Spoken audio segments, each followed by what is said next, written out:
হায় হায়, আমি আমার জীবনের কাহিনী শুনাইতেছি, জানি না আপনাদের দিলে লাগবে কি লাগবে না। 2008-এর কাহিনী। আমি জার্মানিতে বসা ছিলাম, আমার পুরা ইউরোপ সফর চলতেছিল 2008-এ হাজি আব্দুল ওয়াহাব সাহেব রহমতুল্লাহ আলাইহির সাথে।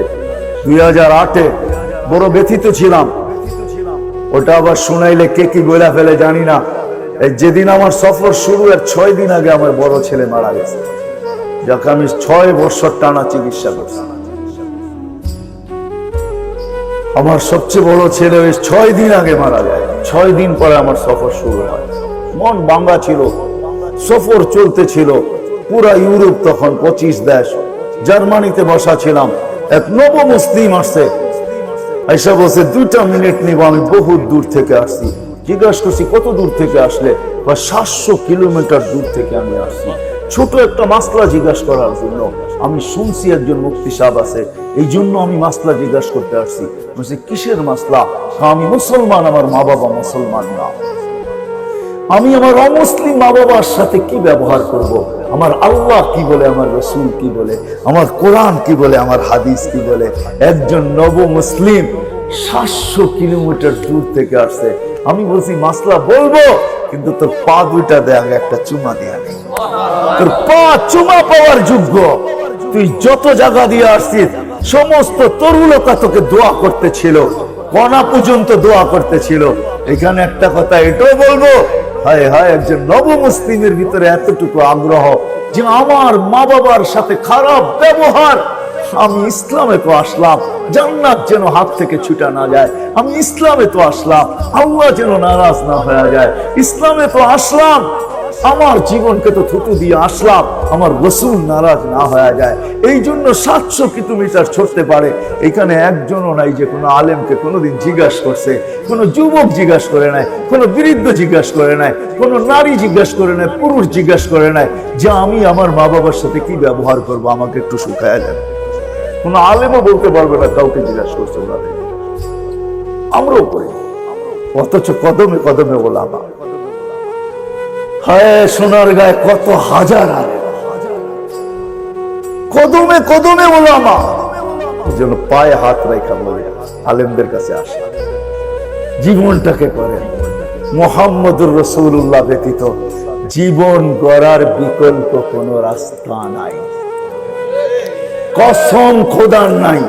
কেউ যদি ভাবে তাহলে ও ভাবতে পারে, কিন্তু জীবন গড়া হবে না। ও আজকে বুঝবে না, কালকে বুঝবে, এটাই সত্য। ফাসাউফা তারা ইদান কাশাফাল গুবারু আফরসুন তাহতা রিজলিকা আম বিমারু। কালকে বুঝে আসবে জীবন গড়া হলো কি হলো না। মুহাম্মদুর রাসূলুল্লাহ আপনার চিনেন না যে কোন রাসূল আল্লাহ দিয়েছেন। আমরা নবী চিনি না, জানিও না। কোরআন পড়ি কিন্তু তাদাব্বুর করি না, ওটার ভিতরে ডুব দেই না। ওয়ারাফানা লাকা যিকরাক, যার জিকির আল্লাহ উচ্চ করে, যার জিকির আল্লাহ উচ্চ করে। আপনি ওয়ারাফানা লাকা যিকরাক বুঝেনি না আপনি। যার জিন্দেগির কসম আল্লাহ খায়, লা উমরুকা। কার কসম? বন্ধুর কসম খাইতেছে, লা উমরুকা। বন্ধু আপনার জিন্দেগির কসম খাইতেছে আল্লাহ, ওই রাসূল। যার চেহারার কসম আল্লাহ খায়, ওয়াদ দুহা। যার চুলের কসম আল্লাহ খায়, ওয়াল লাইলি ইযা সাজা। যার প্রত্যেকটা অঙ্গ কোরআনের ভিতরে জিকির হয়, ওমা ইয়ানতিকু আনিল হাওয়া। আল্লাহ যার জবানের কসম খাইতেছে, যার নবুয়তের কসম আল্লাহ খায়, যার জাতের কসম আল্লাহ খায়। কোরআন উঠান না, খালি পড়েন আর তরজমা জানেন। আমরা তরজমা জানি আর পড়ি, তাদাব্বুরই করি না। ওই রাসূল আল্লাহ আমাদেরকে পাঠাইছেন জিন্দেগি করার জন্য। ওই রাসূল সারা জিন্দেগি কেউ করতে পারবে না। একমাত্র মাধ্যম জিন্দেগি করার। যুবক যদি করতে চায়, নারী যদি করতে চায়, পুরুষ যদি করতে চায়, যে করতে চায়, আব্দুর রহমান ইবনে আউফ যদি করতে চায়, তাও মুহাম্মদুর রাসূলুল্লাহ কেমন জীবন করতেছে যে দুনিয়ার থেকে বিদায় নেওয়ার সময় 490 কোটি টাকা ক্যাশ রেখা যাইতেছে। কত? 47 লক্ষ কোটি টাকা। 47 কত? কয় টাকায় হয়? 47 লক্ষ কোটি টাকা কয় টাকায় হয়? 15-20 কোটি টাকায়। 47 লক্ষ কোটি। আমাদের ন্যাশনাল বাজেট হয়েছে 7 লক্ষ কোটি টাকা, ওনার কাছে ছিল 47 লক্ষ কোটি টাকা। বাকি সম্পত্তি বাদই দিলাম। আব্দুর রহমান ইবনে আউফ আশারায়ে মুবাশশারার একজন, 10 টপের একজন আব্দুর রহমান ইবনে আউফ।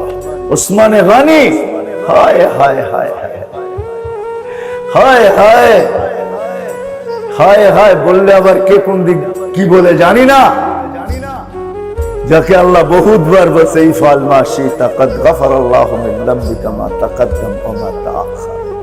ওসমান যার মাল দিয়ে আল্লাহকে রাজি করছে, রাসূলকে রাজি করছে। আল্লাহ রাসূল বলছে মদিনায় যাওয়ার পরে মুহাজির আনসারদের পানির ব্যবস্থা ছিল না, ইহুদির একটা ভালো কুয়া ছিল, খুব মিঠা পানি ছিল, প্রচুর পানি হতো, সমস্ত মুহাজির আনসারদের জন্য হয়ে যেত, কিন্তু ইহুদিও বড় খারাপ ছিল, পানি সময় মতো দিত, একটু দিত তারপরে দিত না।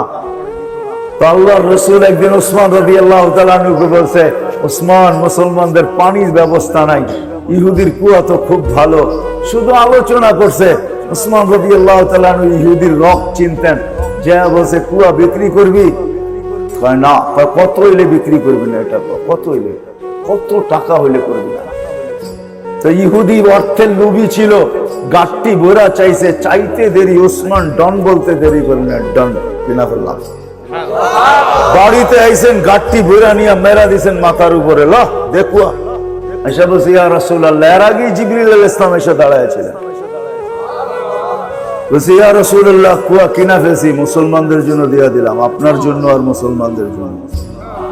আল্লাহ রাসূল জিজ্ঞাসা করছে কত দিয়া কিনছো? এটা বলা যাবে না। তো বলছে প্রতিযোগিতা চলতেছে তোমার আর আল্লাহর, বলো কত দিয়া? কয় যা চাইছে তা দিয়ে কিনছে। গাট্টি ভরা চাইছে, গাট্টি ভরা দিছি, আল্লাহ গাট্টি ভরা পাঠাইছে। ইফআল মা শিতা ইয়া ওসমান, ওসমান যা মনে চায় তা, তো আগে পিছে গুনাহ। এরকম বড় বড় খোলাফায়ে রাশিদিনের 3 নম্বর যার নাম, 10 টপের 3 নম্বরে যার নাম, ঠিক না? জিন নুরাইন যাকে বলা হয়। আল্লাহ রাসূল বলছে আমার মেয়ে যদি থাকতো একটার পর একটা মরতো, সব ওসমানরে দিয়ে দিত। না নাই কিতাবে? ওই ব্যক্তিত্ব আল্লাহ রাসূল ছাড়া জীবন করা হবে না। এই জন্য নামাজ ছাড়বো না, ইস্তেগফার করব, আর হক্কানি আলেমদের কাছে নবীর জিন্দেগি, আল্লাহ ওয়ালাদের কাছে নবীর জিন্দেগি শুনব ইনশাআল্লাহ। পাক্কা ওয়াদা। সর্বশেষ বাংলাদেশের একটা পরিবেশ আছে, যেটা আপনারা চোখে দেখেন, আমি আরেকটা পরিবেশ দেখি। সেটা হলো মসজিদের পরিবেশ, মাদ্রাসার পরিবেশ, মক্তবের পরিবেশ, হেফজোখানার পরিবেশ, দাড়ি টুপির পরিবেশ, বোরকার পরিবেশ, জুব্বার পরিবেশ, পাগড়ির পরিবেশ। বাংলাদেশে একটা আধ্যাত্মিক পরিবেশও আছে, যেটা দুনিয়ার কোথাও খুঁজলে পাওয়া যায় না।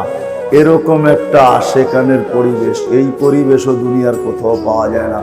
যে রাত্র যতই হোক না কেন চাতকের মতো বসে আল্লাহ আল্লাহ রাসূলের কথা শুনে, এই পরিবেশ আমি দুনিয়ার কোথাও এই পর্যন্ত পাই নাই। যতটুকু আল্লাহ আমাকে ঘুরাইছেন আমি কোথাও পাই নাই এই পরিবেশ। এই পরিবেশ বাংলাদেশে আছে, বিদায়ী পরিবেশকে টিকায় রাখতে হবে।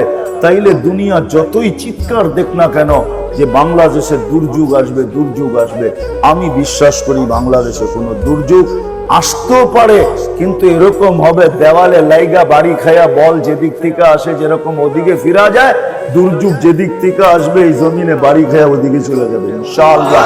এই দেশে দুর্যোগ আসবে। এটার জন্য আমাদের একটু কোরবানি দিতে হবে, একটু সহযোগিতা করতে হবে, যার সাধ্য অনুযায়ী যতটুকুই করব। মনের থেকে যখন করব তাহলে অল্পর ভিতরে বরকত হবে, আর মনের থেকে যখন করব না তাহলে অনেক দিলেও বরকত হবে না। অল্প তো এরকম বরকত হবে যে ইনশাআল্লাহ বিশাল কিছু হয়ে যাবে। যেমন আমি দেখতেছিলাম চান্দা হইতেছিল, আমি চান্দা করব না, মধ্যখানে চলে আসছি, কিন্তু হাত জোর করে সবাইকে বলবো আসেন, খোদার ওয়াস্তে এই পরিবেশগুলা টিকায় রাখার জন্য আমি যতটুকু পারি সহযোগিতার হাত যখনই আমার কাছে আসবে তো আমিও হাতটা আগে বাড়ায় ইনশাআল্লাহ দিব। তো পাক্কা ওয়াদা কে কে করতে পারেন দেখি, চাই অল্প হোক চাই বেশি হোক, আল্লাহ আমাদের সবাইকে আমল করার তৌফিক দান করেন। ওমা আলাইনা ইল্লাল বালাগ। ঢাকা মাহফিল, সুস্থ সমাজ গড়ার বিপ্লবী চেতনায়।